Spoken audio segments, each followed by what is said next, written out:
Szeretettel köszöntöm a kedves hallgatókat, szevasz Tamás! Üdvözlök én is mindenkit, szia! No, hát már eltelt egy kis idő, de utoljára beszéltünk, az idő alatt elég sok minden történt, amivel számítottunk, de mutasd meg nekünk Léci, hogy mi minden történt, és mi minden lehetett kezdeni ebben az időszakban, amíg távol voltál. Hát ugye még legutóbb ugye arról beszélgettünk, hogy ilyen óvatos oldalazgatás, falskitörések voltak, viszont ugye itt a március végi ilyen tetőképzésnél én láttam ugye ezt a itt látható 32, 50, 32, 80-as sávot, amiből én azt gondoltam, hogy azért ezt a 32 80 körüli szintet azért meg kellene csinálnia a piacnak. Ugye ez abból adódik, hogy van egy ilyen elméletem, illetőleg nem az elméletem, hanem ez így működik is, hogy ha elhagyunk egy ilyen minimumpontot, ilyen elég erőteljes elmozdulással, akkor ezt jellemzően visszaszokta tesztelni a piac. Ugye óvatosabb ugye ez, de nyugodtan lehetett erre a kis leszúrásos minimumra is rámozdulni, úgyhogy ezáltal gyakorlatilag nekem itt meg is volt a céláram ezzel a 32-80-nal. Ugye ezt látjuk is, hogy ez itt meg is volt. És ilyenkor mire játszasz? Arra, hogy visszaemelkedünk arra a szintre, vagy arra, hogy ha elértük azt a szintet, akkor az ellenállás lesz és lefordulunk tőle? Most első körben az, hogy azt elérjük, tehát itt egy longot kerestem, és hát természetesen onnan már shortba vagyok, és itt gyorsan váltottam is 1 órásra, ugye a shortunk az egész jól épülget most itt az elmúlt 2 napban, hál' Istennek. De ugye amiről akartunk beszélni, hogy a folytatása legyen, vagy szerettem volna, hogy a folytatása legyen a múltkori videónknak, hogy ugye itt van a 32-80-unk, hát lehet azt mondani, hogy megint csak 3 pontra sikerült átállni a piac tetejét, és ez pedig a következőképpen megy. Nekem ugye, majd az oktatáson is fogom ezt mondani, de jellemzően 2 idősíkon gondolkodok. Az egyik az úgynevezett ilyen kereskedési idősíkom, a másik az úgynevezett elemzési. Ugye az előbb a 4 órán voltunk, ott szoktam kielemezni a fontosabb szinteket, és akkor óráson pedig keresem a beszállópontokat. Tehát ez nyilván ilyen párnapos, többnapos, 1-2-3 napos üzleteket generál, és hát ami itt lényeges elsőkörösen ez a kék mozgóátlag, ez itt látható, ez egy 120-as mozgóátlag, ami ugye órás alapon azt jelenti, hogy durván egy ilyen 1 hetes, illetőleg konkrétan 1 hetes átlagárfolyamat mutat ugye görgetve, gördülő 5 napos mozgóátlag. Hiszen ugye nagyon sokan ugye heti trédeket kötnek, és azért is, hát én már ugye mióta itt a devizapiacon üzletelek, azt mondja, hogy ez olyan, most már mennyi, egy ilyen 8 éve lassan, jól számolom? 6-8. Szóval ez az 1 órás csárt, ez mindig meghatározó volt az életünkben, úgyhogy ez marad is, én mindenkinek ezt szoktam javasolni, hogy alapvetően ezzel ismerkedjen, és akkor utána lehet vagy lejjebb, vagy följebb menni kinek igénye szerint, de mindenképpen ez. No, és ami még itt elhangzott múltkor is, hogy van ez az úgynevezett divergencia, és itt tökéleteset láttunk. Ugye itt látunk egy minimumpontot, hozzátartozó alacsony ultimátum CC és RSI értékekkel, és ugye itt a fölkanyarodás után, ami egyébként szintén egy ellenállás, jöttünk le, és ebből való kiindulás volt az igazi beszálló jelünk igaziból. Ugye ezek Fibó szintek is egyébként, ugye itt ez egy 50-es Fibó, és gyakorlatilag azt látod, hogy ez a második minimumpont, és ennek a fordulása, itt például az ultimátumban már azt jelenti, hogy az 50-es szint fölé megyünk, tehát nem is elég az, hogy már bőven jövünk vissza a túladott zónából, illetőleg a CC is ugye itt kezd, hát itt próbálom mutatni, itt kezd visszatérni a normál tartományba, ami megint csak egy jó vételi jelzést ad.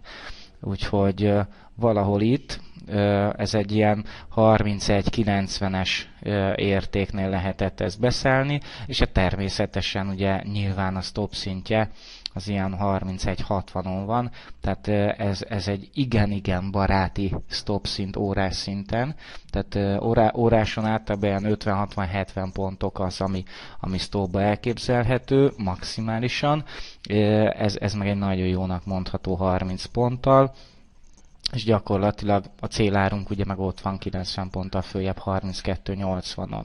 Ugye beszálltunk, beléptünk az üzletbe, ami ráadásul, ami még nagyon fontos, hogy ugye ez egy ilyen európai nyitáskor volt, ez a 9-től 10 óráig való gyertya volt ez a zöld, ami megint csak szokott érdekességeket mutatni, például nagyon sokszor játsszák azt, hogy ugye európai nyitás előtt leütik, és utána elkezdik húzni a piacot, tehát ez ilyen teljesen jól összejött gyakorlatilag. És akkor ugye megvolt ugye az emelkedésünk, utána jött egy hétvége, és akkor hétfőn még visszatesztelte ugye ezt a kis hogy mondjam, csak nyakvonalat, talán ezt lehet mondani. Látod, hogy tökéletesen ide visszaült. Aki esetleg lemaradt ebből, akkor itt lehetett azon gondolkodni, hogy óvatosan itt megint csak megerősíteni akár a pozíciókat, és hát nincs miről beszélni, utána meg egész egyszerűen elérte a szintünket. Tehát gyakorlatilag ez egy ilyen nagyon, nagyon szép. Itt ugye sokat siránkoztam, hogyha lehet ezt mondani, az unalmas piac miatt itt az elmúlt hetekben. Na ez végre egy olyan kis 2-3 nap volt, amikor már lehetett trédelni, illetőleg azóta is gyakorlatilag ez folytatódik. Annyi kérdésem lenne, hogy vajon amikor itt mondtad, hogy belépsz a piacra a divergenciát követően, akkor vajon hogy mennyire menedzseled a pozíciódat, hiszen itt azért tűnhetett úgy, hogy egy dupla csúcs alakult ki, és lefele fordult a piac, pedig csak visszatesztelte a korábbi mini kis fejvonalat, vagy ja, hogy itt ezt mondod? Igen. Hogy ott nem menekül ki az ember a pozícióból, mert azt látja, hogy hát éppen nem értük el a célárat, hát lehet, hogy egy kicsit előtte fordultunk, itt most kaptam egy ilyen dupla csúcsjelzést, annak a nyakvonalát is letöltük, és akkor csak legalább idő előtt kiszáll az üzletről. Két dolog van, persze lehet menedzselni is, tehát hogy folyamatosan húzod rá a stoppot, viszont én azt szoktam mondani, pláne egy ilyennél, amikor, hogy mondjam, én elhatározom, hogy oda el kell érjen a piac, akkor én azt tartom. És mivel nagyon jó 30 pontos stoppom volt, ezért úgy voltam vele, hogy az mindenképpen megéri azt, hogy én azt szépen kivárjam. Tehát nincs ezzel semmi gond, de B verzióként természetesen lehet azt csinálni, hogy ugye itt ez egy technika egyébként, erről is azért majd fogunk szót ejteni, hogy ugye ennél a minimumnál 32-20-nál meg kiszállsz belőle.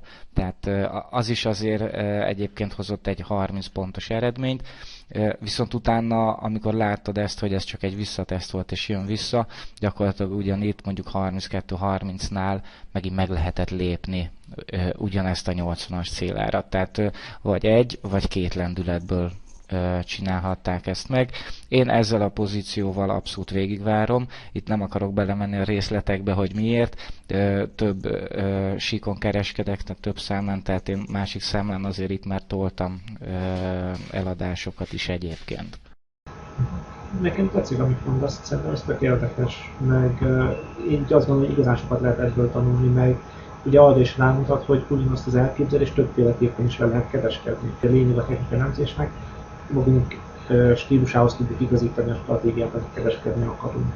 Akinek fontos az, hogy a pozícióját menedzselje igazándiból, teljesen életképes az a módszer is, és lekereskedhető ez a mozgás, míg hogyha valaki inkább olyan mentalitással rendelkezik, amit mondtál, hogy beszáll és akkor vagy stop, vagy célál, az is életképes tud lenni a piacon való. Abszolút. Hát figyelj, én azt szoktam mondani erre, hogy ha van egy jó stratégiád, akkor gyakorlatilag teljesen mindegy, hogy merre megy a piac. Tehát ugye sokan azt hiszik, hogy hát mindig az én irányomba kell menjen. Nem, hogyha élő, jól működő stratégiád van, akkor mehet ellened is, mert ott a stoppod, aztán akkor a másik pozícióval meg egy kicsit többet fogsz hozni, és kész.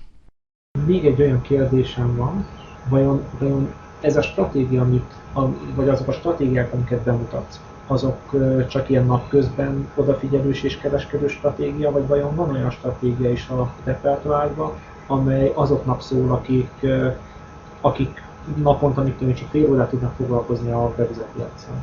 Persze, tehát hogy ne? Tehát végigmegyünk abszolút hosszú távúig is. Én egyébként inkább a hosszú távúak híve vagyok, tehát én akikkel beszélgetek, általában a 80%-uk az 1 órás csárt alatt kereskedik, tehát vagy negyed óráson, vagy pedig 5 percesen, sőt, elvettem esetekben 1 percesen is, én inkább a hosszabbakon, és természetesen lesz olyan stratégia, ami napi csárton megy, ahol ilyen negyedéves vagy akár fél éves trendeket lehet fogni, úgyhogy bőven elegendő az, hogyha az ember ránéz mondjuk reggel 9-kor, meg este 6-kor a piacra.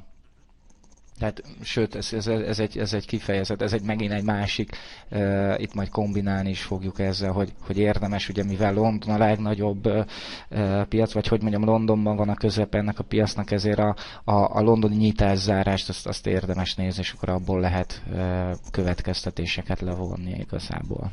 Oké, köszönöm szépen. Én arra biztatok minden kedves hallgatót, hogyha szokás szerint, ha bárkinek bármi kérdése van, akkor tegye föl bátran, nagyon szívesen megválaszoljuk, nagyon szívesen elmagyarázunk bármilyen részét itt a Tamás elképzelésének, illetve arra szeretnék mindenkit figyelmeztetni, hogy közeleg a tanfolyam határideje, és hogyha nem akarnak lemaradni a koránkelő kedvezményről, akkor a videó alatt található linken keresztül részleteket tudnak megtudni a tanfolyamról, és azon keresztül jelentkezni is tudnak. Jó, tehát aki magabiztosan szeretne a Forex piacon kereskedni, és bár a Forex piacok meglehetősen kockázatosak, ennek ellenére is a megfelelő stratégiával, a megfelelő módszerekkel nagyon szép eredményeket tud rajta elérni az, aki hajlandó megtanulni.